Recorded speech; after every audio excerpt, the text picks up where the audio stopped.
It's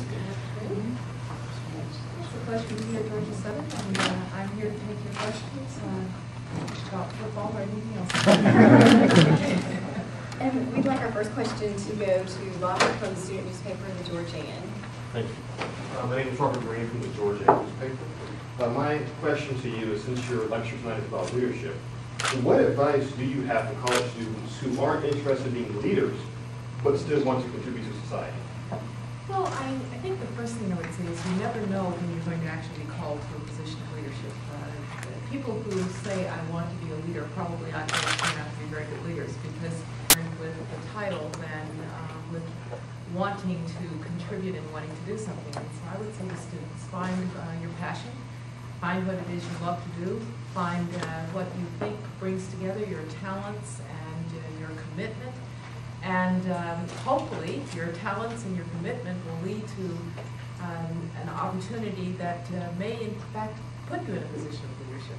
And if you find yourself there, then you'll be in a place where you've worked hard to get there, and you can lead others because you can lead by example.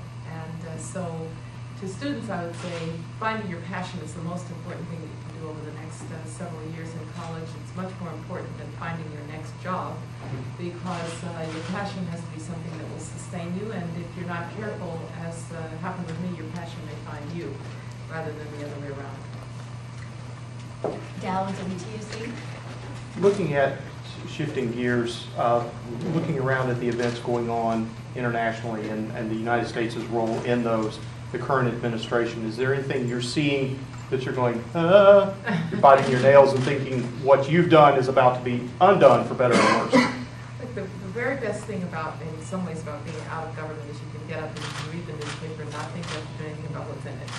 And we had our chance, we did what we could, and I know a lot of the people in the administration on the national security side. They are sound people, and they have the best interests of the country at heart.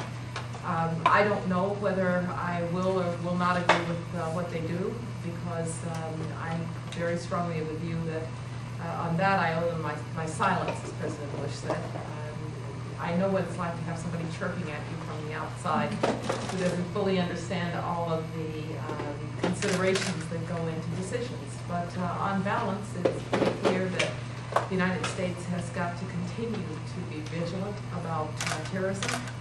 It is not for want of trying that terrorists have not succeeded in attacking us again, and that becomes the protection of the homeland is job number one.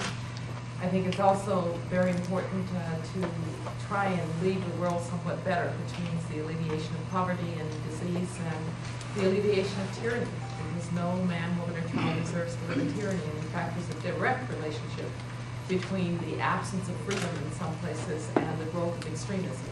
And so the tasks are pretty clear out there, and these are sound people, and I may not always agree with what they do, but I expect them to make decisions based on their love for and commitment to the country. Jeff Evans with Fox News. I'm wondering if, it's kind of a two-part question, if you can generally address the situation as it stands now in Afghanistan. And just a few hours ago, there was a panel recommendation that there be a recount in the voting for president. Yes. Well, on the latter circumstance, Afghanistan is a very difficult place, and I think we all knew that it was difficult when we went there. It's, depending on how you count, the 56th poorest country in the world, and the others in sub-Saharan Africa. If you've ever flown over Afghanistan, you realize that they were essentially complete mountains of dirt, not much else. But they are hardy and tough and gritty people, but they've been through years and years and years, decades now of civil war. So it's poor, it's broken, and it's going to take a while. I think the fact that they had an election under the circumstances is a good sign. But if, in fact, there is a recommendation of recount, that shows that something is happening in terms of the system. I also think that you're going to find in Afghanistan that you have more and more decentralization of leadership in any case.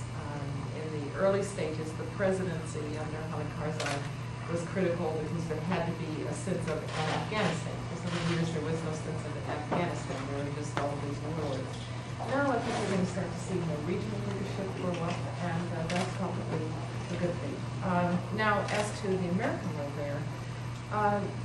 States is trying to do something very difficult, which is fight a counterinsurgency war, which means that you have to secure the territory and then help people govern themselves, and you're trying to do it at the same time.